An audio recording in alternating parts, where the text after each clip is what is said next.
Bharat Tiwari encounter के खिलाफ पिछले दिनों भोजपुर जिले में महापंचायत का आयोजन किया गया था। अब उस महापंचायत के विरोध में एक और महापंचायत होने जा रही है। इसे सीएम सम्राट चौधरी के समर्थन में बुलाया गया है। पूरा मामला क्या है और भरत तिवारी एनकाउंटर की जांच कहां तक पहुंची है, आइए जानते हैं।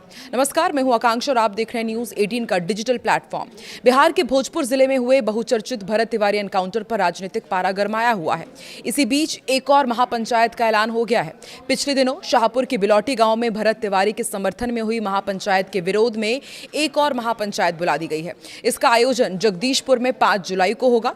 आयोजक का कहना है कि सीएम सम्राट चौधरी को मजबूत करने के लिए महापंचायत होगी। इसमें लाखों की संख्या में बहुजन समाज के लोगों के जुटने का आह्वान और दावा किया जा रहा है।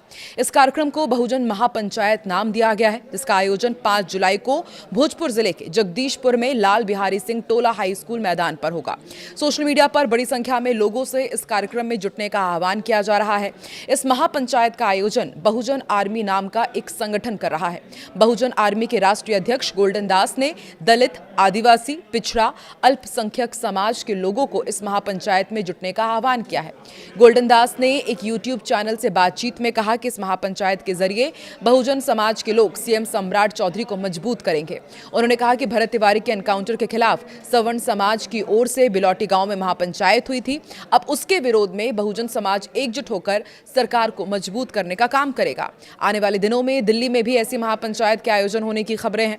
5 जुलाई को प्रस्तावित बहुजन महापंचायत का सोशल मीडिया पर जो पोस्टर जारी किया गया है, उसमें भगवान बुद्ध, सम्राट अशोक, भीमराव अंबेडकर से लेकर लालू यादव, नीतीश कुमार, रामविलास पासवान, मायावती और मुलायम सिंह यादव तक के फोटोज लगे हुए हैं।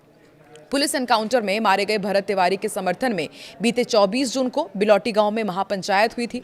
इसमें बिहार के साथ ही यूपी के विभिन्न इलाकों से भी बड़ी संख्या में लोग जुटे थे। उस कार्यक्रम में पुलिस की कार्रवाई का विरोध करते हुए दोषी पुलिसकर्मियों को गिरफ्तार करने की मांग की गई थी। सम्राट सरकार को भरत तिवारी के श्राद्ध तक का अल्टीमेटम दिया गया है। जनस्वराज पार्टी के सूत्रधार प्रशांत किशोर भी इस महापंचायत में शामिल होने के लिए पहुंचे थे।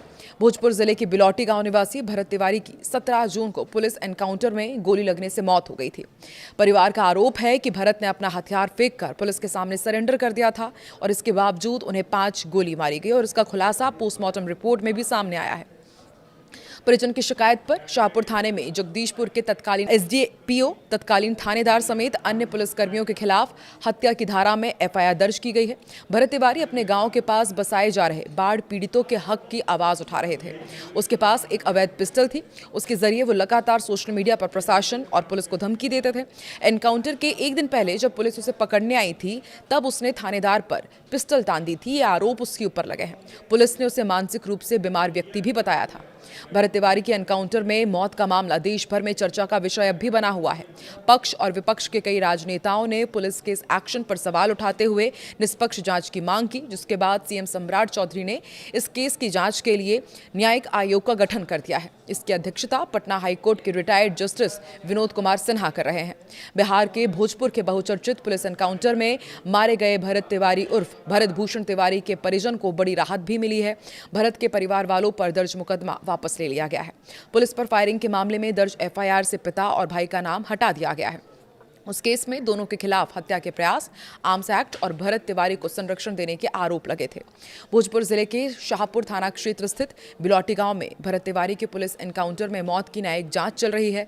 सरकार की तरफ से गठित 1 सदस्यीय न्यायिक जांच आयोग के अध्यक्ष रिटायर्ड जस्टिस विनोद कुमार सिन्हा बिलौटी पहुंचे थे। उन्होंने भरत के परिजनों से मुलाकात कर उनकी बातें सुनी थी और निष्पक्ष जांच और न्याय का भरोसा दिया था। उसके बाद मुठभेड़ स्थल भी वो पहुंचे और बारीकी से उन्होंने जांच की थी, पूरी जानकारी जुटाई थी। जांच के दौरान जस्टिस सिन्हा ने परिजनों से घटना के बारे में उनके पक्ष को गंभीरता से सुना, साथ ही उनका बयान भी दर्ज किया था। परिजन ने उनसे कहा कि हथियार फेंकने के बाद गोली मारने का कोई कानून है क्या। इस पर सिन्हा ने कहा कि इसकी गहराई से जांच होगी, लेकिन परिवार अब भी अड़ा हुआ है कि इस पूरे मामले की जांच सीबीआई से होनी चाहिए और उसके साथ ही उनकी कई प्रमुख मांगे हैं कि जो दोषी पुलिसकर्मी हैं उन्हें जल्द फांसी की सजा का ऐलान किया जाए। एक तरफ न्यायिक जांच चल रही है, दूसरी तरफ परिवार अड़ा हुआ है कि सीबीआई जांच होनी चाहिए।